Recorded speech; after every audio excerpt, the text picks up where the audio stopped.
public announcement for open recruitment of 3,000 fresh recruits into SSPDF's Riverine force, Guadal Bahria. Under this motto, serve your nation, build a professional and modern army. The Office of SSPDF spokesperson is proud to announce to the members of public open recruitment aimed at filling 3,000 vacancies in the National Army. Willing, brave, dedicated, patriotic, and nationalistic applicants are required to meet the following general requirements. 1, the applicant must be a South Sudanese citizen. He or she must be between the ages of 18 to 35. Education level, holder of secondary school certificate or equivalent, must be physically fit, must be mentally sound, morally upright, has no criminal records. The language is required, fluency in primary languages used within the military. In our setting, we are talking about Arabic and English.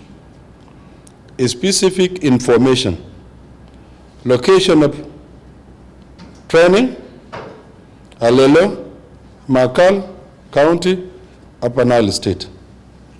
Duration of training, 6 months. You will be required to have 2 passport-size photos.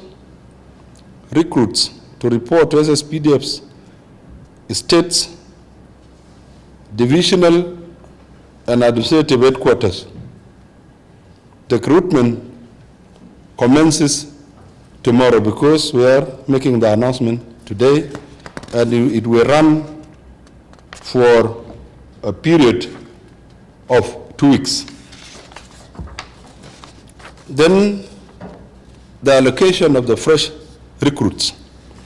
For all the 10 states, each state is required to register 240, making a total of 2,400.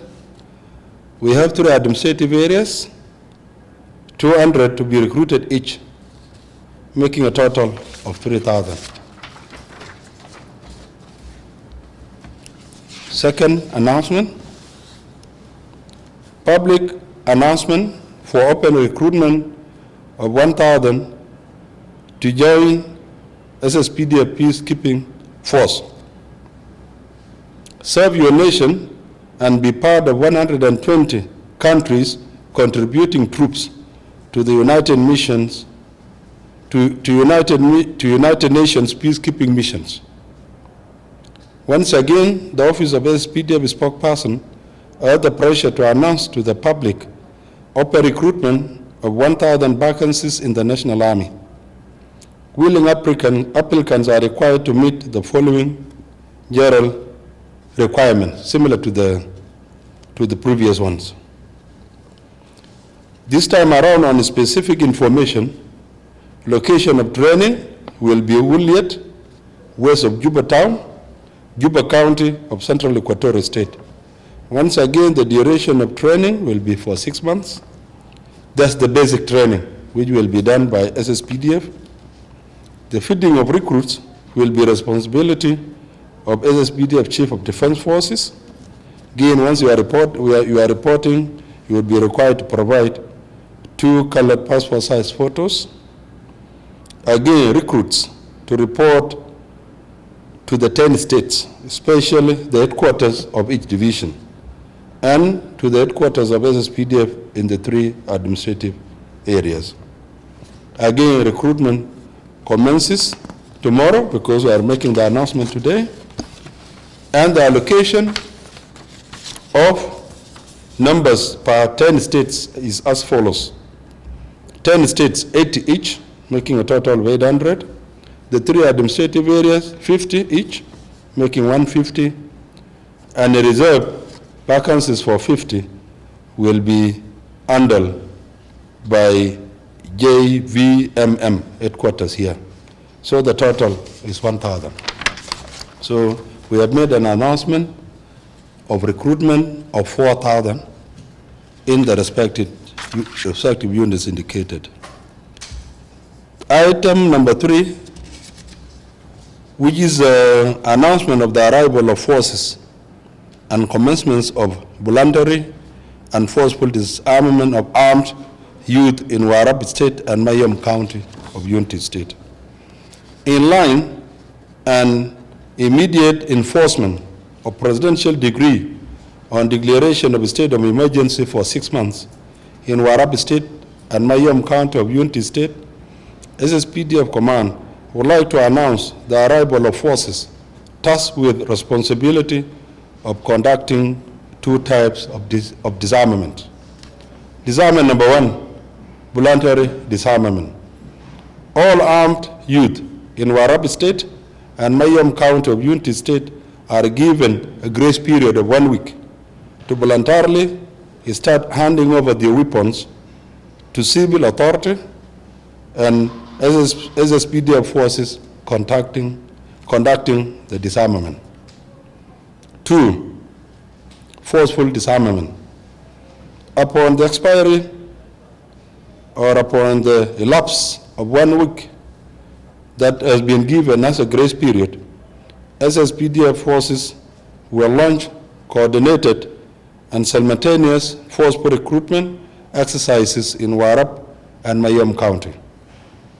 Forces on disarmament are operating under laws, TORs, terms of reference, contained in the presidential decree on declaration of a state of emergency. All armed youth are requested to comply with the presidential decree. Failure will result in administration of harsh and punitive measures.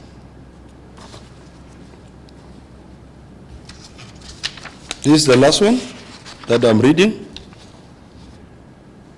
The order is from the Chief of Defense Forces to all division commanders, commander of ground force, you will find it blah blah.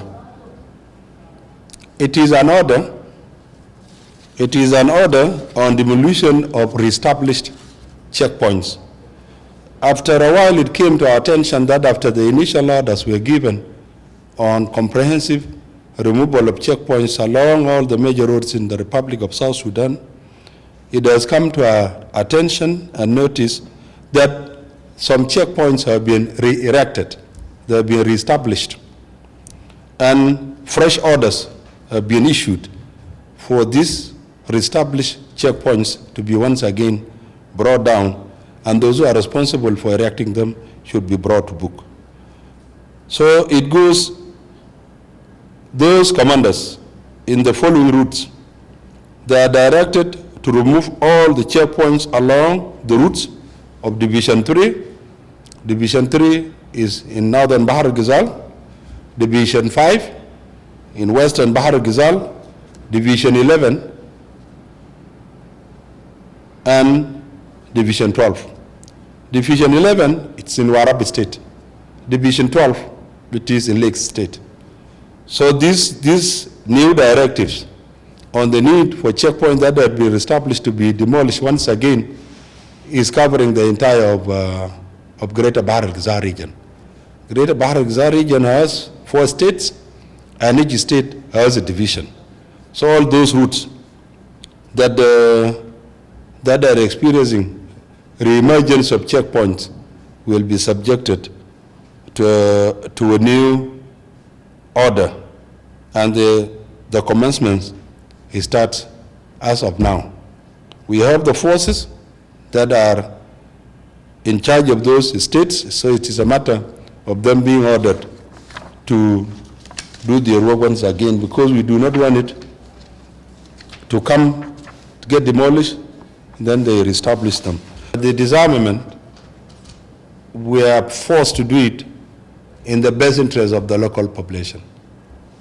Warrap has been in the news for all the things we have been hearing, starting from Royal Bed, if you could recall, from Romich. They had been deadly on everyone, the armed civilians. They had been deadly among themselves, targeting innocent civilians. They had been deadly on us. And therefore, the element of trust, whether there's trust or there's no trust, having these armed civilians roaming, killing, looting, burning is counterproductive. And therefore, the best option is for these dangerous weapons to be removed from their hands, so that the responsibility of giving protection to civilians and their property is solely our responsibility. They have been abusing it. The issue of Mayom and Warrap is cross-border cattle raiding, and it has been becoming very deadly. Like the latest clashes that were reported over a week ago, we had a total of 62 civilians that were killed, including 20 women. Can you imagine, in an attack that lasted about two days, you are losing 20 women? Just imagine of that, 20. You can imagine losing 20 idea. So what has been happening in Warrap, in Greater Tone, has become unbearable. We are determined to disarm them. If they accept our appeal for peaceful disarmament, voluntary disarmament, it will be in their best interest. They refuse, we will collect the guns at any cost.